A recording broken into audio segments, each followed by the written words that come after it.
പറമ്പിൽ കുറച്ച് ചീര മുളച്ച് വലുതായി നിൽക്കുന്നുണ്ട് കേട്ടോ. അപ്പോൾ അത് വിളവെടുക്കുന്ന വീഡിയോ ആണ് ഞാനിന്ന് നിങ്ങൾക്ക് കാണിച്ചു തരുന്നത്. ഇത് ചുവന്ന ചീരയാണ് കേട്ടോ. പിന്നെ പച്ചച്ചീരയും മുളച്ച് വന്നിട്ടുണ്ട്. അപ്പോൾ ഇതൊന്നും ഞാൻ നട്ട് മുളപ്പിച്ചതൊന്നുമല്ല, തനിയെ പറമ്പിൽ മുളച്ച് വരുന്നതാണ്. അപ്പോൾ ഇത് നിൽക്കാൻ തുടങ്ങിയിട്ട് കുറച്ച് ദിവസമായി. ഇതിന് കുറേ ബ്രാഞ്ചസ് ഒക്കെ വന്നിട്ടുണ്ട്. അപ്പോൾ ഇനി ഇത് കൂടുതൽ ദിവസങ്ങൾ നിന്ന് പോയാൽ ഇതിന് കതിരും പൂക്കളൊക്കെ ആയിട്ട് വന്നിട്ട് ഇതിന്റെ ഒരു ടേസ്റ്റും ഇല്ലാത്തതായി പോകും. അപ്പോൾ ഇന്ന് തന്നെ ഇത് വിളവെടുക്കുകയാണ് കേട്ടോ.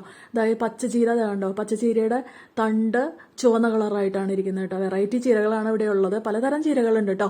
അപ്പോൾ ഞാനിത് രണ്ടെണ്ണം, ഈ രണ്ടിനം ചീരയാണ് ഇപ്പോൾ വലുതായി നിൽക്കുന്നത്. ഇപ്പം മഴ പെയ്തു തുടങ്ങിയപ്പോഴേക്കും പെട്ടെന്ന് മുളച്ച് വന്ന് ഉണ്ടായിരിക്കുന്നതാണ് കേട്ടോ. അപ്പോൾ അതാ മൂന്നാമത്തെ ഒരു ചുവന്ന ചീര കിട്ടിയിട്ടുണ്ട്. ഇനി ഒരു പച്ചച്ചീരയും കൂടി ഉണ്ടായിട്ടുണ്ട് കേട്ടോ. അപ്പോൾ അങ്ങനെ 4 ചീരയാണ് ഇന്ന് ഞാൻ തോരനുണ്ടാക്കാനായിട്ട് എടുക്കുന്നത്. ഇത്രയും മതി കേട്ടോ. നമ്മുടെ വീട്ടിലേക്ക് സാധാരണയായിട്ട് ഒരു നേരത്തേക്ക് തോരനുണ്ടാക്കാനൊക്കെ ഈ 4 ചീര മതി. കാരണം അതിന് കുറേ ബ്രാഞ്ചസ് ഒക്കെ ആയിട്ട് നിൽക്കുകയാണല്ലോ. അപ്പോൾ വളരെ ഹെൽത്തി ആയിട്ടുള്ള ഒരു വെജിറ്റബിൾ ആണ് കേട്ടോ ചീര. നമ്മൾ ചെറിയ കുട്ടികൾക്ക് ഇത് സ്ഥിരമായിട്ട് കൊടുക്കുകയാണെങ്കിൽ കാഴ്ചശക്തി വർദ്ധിപ്പിക്കാനൊക്കെ സഹായിക്കും. പിന്നെ അതാ കുറച്ച് ദൂരെയായിട്ട് ഒരു വാരം മഞ്ഞളും ഇഞ്ചിയെല്ലാം നട്ടിട്ടുണ്ടായി കേട്ടോ. ആ വാരത്തിന് മുകളിൽ തനിയെ മുളച്ച് വന്നിട്ടുള്ള പച്ചച്ചീരയും ചുവന്ന ചീരയാണ് കാണുന്നത്.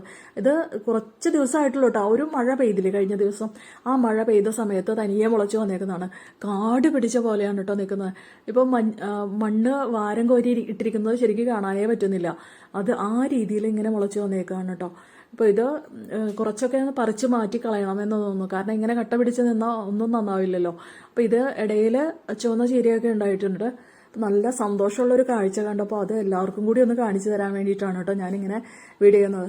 അപ്പോൾ ഇത് സാധാരണ ഞാൻ പറഞ്ഞില്ലേ, നട്ടിട്ടല്ല, തനിയെ വിത്ത് പാകിയിട്ടുമല്ല, തനിയെ മുളച്ച് വന്നേക്കാണ്. പക്ഷെ ഇതിന് വിത്ത് വേണമല്ലോ. ആ വിത്ത് എവിടെ നിന്നാന്ന് ചോദിക്കില്ലേ. ആദ്യം കുറേ വർഷങ്ങൾക്ക് മുൻപേ ഞാനിവിടെ ചീര കൊണ്ടുവന്ന് നട്ടിട്ടുണ്ടായിരുന്നു. വിത്ത് പാകി മുളപ്പിച്ച് തൈകൾ നട്ടിട്ടുണ്ടായിരുന്നു. അത് ഓരോ വർഷവും അതിൽ നിന്ന് വിത്തുകൾ ഉണ്ടായി വന്ന് പുതിയ പുതിയ പുതിയ ചെടികൾ ഉണ്ടായി വരുന്നതാണ്. ഇതിന് വളമായിട്ട് സാധാരണ ഇട്ട് കൊടുക്കാറുള്ളത് ഉണക്ക ചാണകപ്പൊടി, അല്ലെങ്കിൽ ഗോമൂത്രം നേർപ്പിച്ചത്, അല്ലെങ്കിൽ ശീമക്കൊന്ന ഇല സ്ലറി നേർപ്പിച്ച് ഒഴിച്ചു കൊടുക്കുകയൊക്കെയാണ് കേട്ടോ ചെയ്യാറുള്ളത് സാധാരണയായിട്ട്.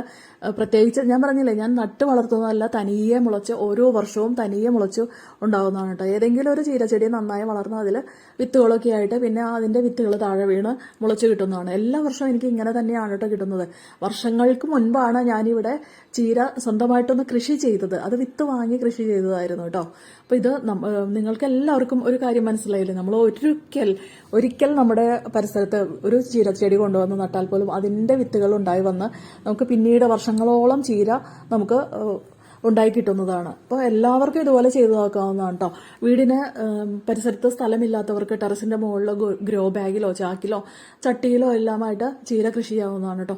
നമ്മൾ പുറത്തുനിന്ന് വാങ്ങുന്ന ചീരയ്ക്ക് ഒരുപാട് രാസവളങ്ങൾ ചേർത്തിട്ട് അതിനകത്ത് വലിയ ടേസ്റ്റ് ഒന്നും ഉണ്ടാവില്ല. പക്ഷെ നമ്മൾ ഇങ്ങനെ ഉണ്ടാക്കുമ്പോൾ നല്ല ടേസ്റ്റാണ് കേട്ടോ.